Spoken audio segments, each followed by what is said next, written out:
Assalamualaikum warahmatullahi wabarakatuh. Perkenalkan, kami dari kelompok 4 Filsafat Pendidikan akan membahas mengenai ontologi pendidikan Islam.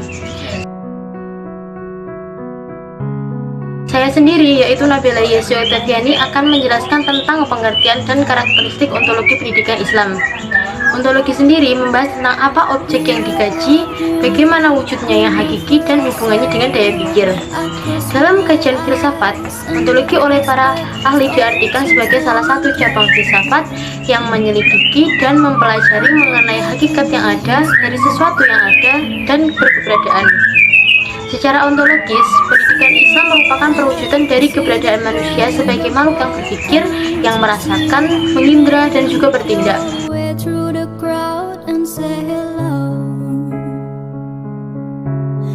Jadi, dapat disimpulkan bahwa ontologi pendidikan Islam menyelami hakikat pendidikan Islam, realitas di pendidikan Islam dengan setiap contoh otoritatif yang meliputinya, meliputi hakikat pendidikan Islam dan ilmu pendidikan Islam, juga gagasan tentang tujuan pendidikan Islam, gagasan tentang manusia sebagai subjek pendidikan yang digarisbawahi kepada pendidik dan peserta didik. Selain itu juga gagasan rencana pendidikan kurikulum Islam. Sedangkan karakteristik mengenai ontologi pendidikan Islam dibagi menjadi 4, yaitu 1. Berdasar pada ideologi ketuhanan. 2. Komponen materi kesatuan holistik, manusia sebagai makhluk antroposentris. Dan yang ketiga, manusia sebagai makhluk antroposentris. Yang keempat, yaitu jawaban atas hakikat dan eksistensi manusia. Karakteristik yang satu ini dibagi menjadi 3, yaitu 1. Keberadaan manusia, 2. Hakikat hidup manusia, dan 3. Hakikat tujuan hidup manusia. Demikian yang dapat saya jelaskan, dan untuk materi selanjutnya akan disampaikan oleh teman sekelompok saya. Assalamualaikum warahmatullahi wabarakatuh. Saya Nuraini Kartamaili. Di sini saya akan menyampaikan tentang konsep dan tujuan pendidikan dalam pendidikan Islam.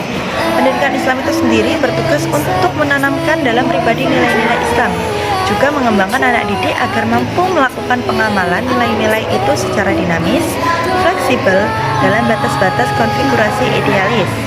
Nah, hal ini berarti pendidikan Islam dapat mendidik anak optimal dan memiliki kematangan dalam beriman, bertakwa, dan akhlakul karimah dan hasil pendidikan Islam yang telah diperoleh.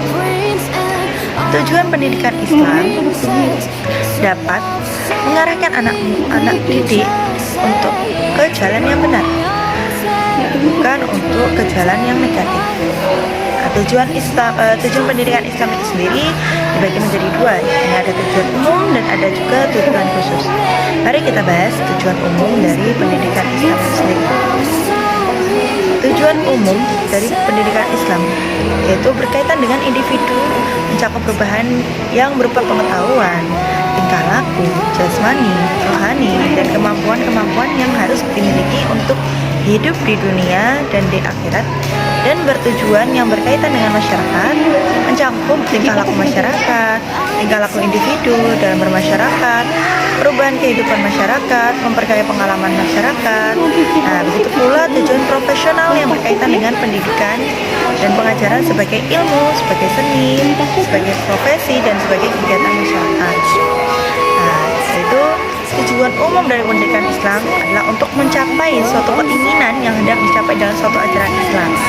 Lanjut, ada tujuan pendidikan Islam yang harus sesuai dengan hakikat manusia dan tugas-tugas kehidupan, sesuai dengan sifat-sifat dasar manusia yang terus tumbuh dan berkembang dalam kehidupan, dan sesuai dengan tuntutan masyarakat yang harus mengalami kemajuan serta sesuai dengan nilai ideal dalam agama Islam. Tujuan khusus pendidikan Islam menepati bagian kedua, yaitu menurut ahli Al-Ainani, tujuan khusus pendidikan Islam ditetapkan berdasarkan keadaan tempat dengan mempertimbangkan keadaan geografi, ekonomi, dan yang ada di tempat itu. Yakni titik akhir dari tujuan pendidikan Islam adalah tujuan hidup orang Islam itu sendiri, yang mana terbentuknya kepribadian utama atau kepribadian muslim yang dapat hidup sejahtera, bahagia, dan selamat di dunia dan di akhirat, mewujudkan nilai-nilai keislamian dalam pembentukan manusia yang soleh dan produktif dan membentuk pribadi khalifah yang memiliki fitrah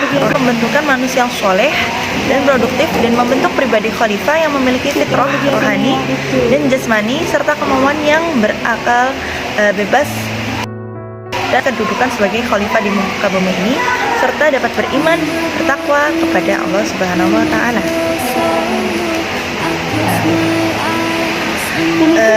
Kemudian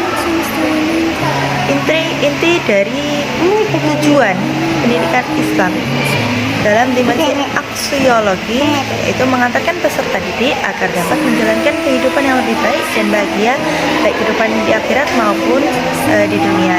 Demikian yang dapat saya sampaikan, akan dilanjutkan oleh rekan sekelompok saya. Terima kasih. Assalamualaikum warahmatullahi wabarakatuh.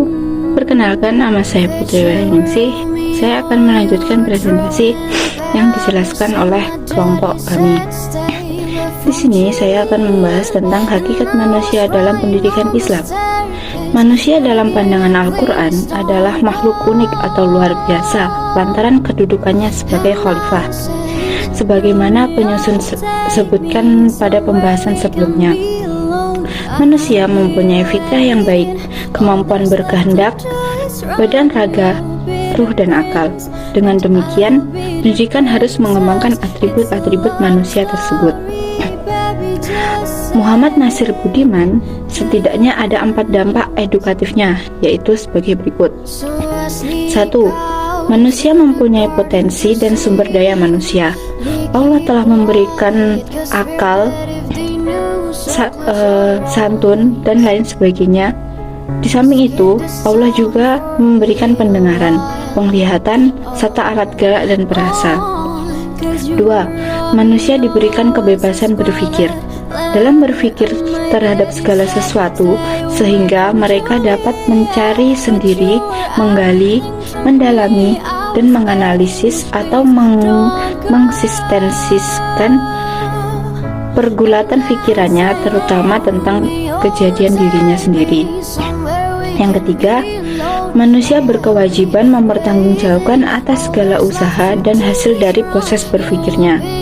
Rasa tanggung jawab ini mendidik jiwa manusia supaya sadar, selalu tanggap, terhindar dari kegelinciran, tidak tunduk pada hawa nafsu, berlaku adil, tidak zalim, serta beristiqomah dalam segala tingkah laku dan urusan kemanusiaan. Yang keempat, pendidikan dalam Islam menggunakan pendekatan yang rasional, imani, emosional, dan fungsional. Fungsinya adalah untuk mengenal jati diri yang pada gilirannya nanti akan mengenal Tuhannya.